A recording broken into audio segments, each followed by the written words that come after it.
अथ चतुर्थो अध्याय। श्रवण, कीर्तन और मनन, इन तीनों साधनों की श्रेष्ठता का प्रतिपादन। मुनिगण बोले, हे ब्राह्मण, मनन कैसा होता है, श्रवण का स्वरूप कैसा है और उनका कीर्तन कैसे किया जाता है, यथार्थ रूप में आप वर्णन करें। ब्रह्मा जी बोले, हे मुनियों, भगवान शंकर की पूजा, उनके नामों का जप तथा उनके गुण रूप विलास और नामों का युक्तिपरायण चित्त के द्वारा जो निरंतर परिशोधन या चिंतन होता है, उसी को मनन कहा जाता है। वह महेश्वर की कृपा दृष्टि से उपलब्ध होता है। वह समस्त श्रेष्ठ साधनों में प्रमुखतम है। शंभु के प्रताप, गुण रूप विलास और नाम को प्रकट करने वाले संगीत, वेद, वाक्य या भाषा के द्वारा अनुराग पूर्वक उनकी स्तुति ही मध्यम साधन है, जिसको कीर्तन शब्द से कहा जाता है। हे ज्ञानियों, स्त्री क्रीड़ा में जैसे मन की आसक्ति होती है, वैसे ही किसी कारण से किसी स्थान में शिव विषयक वाणियों में श्रवणेन्द्रिय की दृढ़तर आसक्ति ही जगत में श्रवण के नाम से प्रसिद्ध है। सर्वप्रथम सज्जनों की संगति से श्रवण सिद्ध होता है, बाद में शिव जी का कीर्तन दृढ़ होता है और अंत में सभी साधनों से श्रेष्ठ शंकर विषयक मनन उत्पन्न होता है, किंतु यह सब उनकी कृपा दृष्टि से ही संभव होता है। सूत जी बोले, मुनीश्वरों, इस साधन का महात्म्य बताने के प्रसंग में मैं आप लोगों के लिए एक प्राचीन वृत्तांत का वर्णन करूंगा, उसे ध्यान देकर आप लोग सुने। पूर्व काल में पराशर मुनि के पुत्र मेरे गुरु व्यासदेव जी सरस्वती नदी के सुंदर तट पर तपस्या कर रहे थे।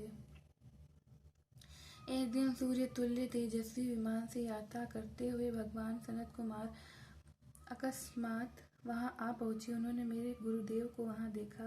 वे ध्यान में मग्न थे। उससे जगने पर उन्होंने ब्रह्मा के पुत्र सनत कुमार को अपने सामने उपस्थित देखा। वे बड़े वेग से उठे और उनके चरणों में प्रणाम करके मुनि ने उन्हें अर्घ्य प्रदान करके देवताओं के बैठने योग्य आसन भी अर्पित किया। तब प्रसन्न हुए भगवान सनत कुमार विनीत भाव से खड़े हुए और व्यास जी गंभीर वाणी में कहने लगे। सनत कुमार बोले, हे मुनि, आप सत्य सनातन भगवान शंकर का हृदय से ध्यान कीजिए, तब वे शिव प्रत्यक्ष होकर आपकी सहायता करेंगे। आप यहाँ तब किस लिए कर रहे हैं? इस प्रकार सनत कुमार के कहने पर मुनि व्यास ने अपना आश्रय कहा।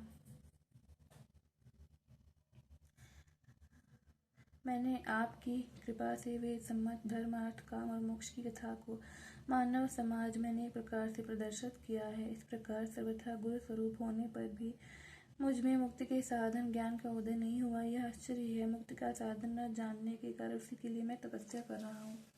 हे उपेंद्रो, इस प्रकार जब व्यास मुनि ने भगवान सनत कुमार से प्रार्थना की, तब वे समर्थ सनत कुमार मुनि का मुक्ति का निश्चित कारण बताने लगे।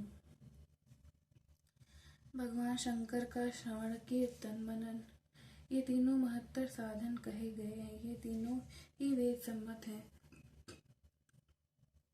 पूर्व काल में मैं दूसरे साधनों के संभ्रम में पड़कर घूमता घामता मंदराचल पर जा पहुंचा और वहां तपस्या करने लगा। तदनंतर महेश्वर शिव की आज्ञा से भगवान नंदिकेश्वर वहां आए। उनकी मुझ पर बड़ी दया थी। वे सबके साक्षी तथा शिव गणों के स्वामी भगवान नंदिकेश्वर मुझे स्नेह पूर्वक मुक्ति का उत्तम साधन बताते हुए बोले, भगवान शंकर का श्रवण, कीर्तन और मनन, ये तीनों साधन वेद सम्मत हैं और मुक्ति के साक्षात कारण है। यह बात स्वयं भगवान शिव ने मुझसे कही है। अतः हे ब्राह्मण, आप श्रवण आदि तीनों साधनों का बार बार अनुष्ठान करें। व्यास जी से बार बार ऐसा कहकर नगामियों सहित ब्रह्मपुत्र सनत कुमार अपने विमान से परम सुंदर ब्रह्मधाम को चले गए।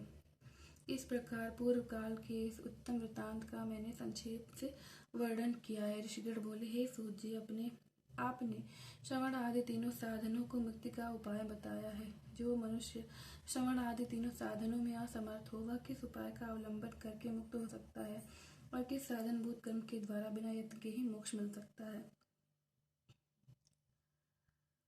इस प्रकार श्री शिव महापुराण के अंतर्गत प्रथम विद्येश्वर संहिता के साध्य साधन खंड में चौथा अध्याय पूर्ण हुआ। हरि ओम।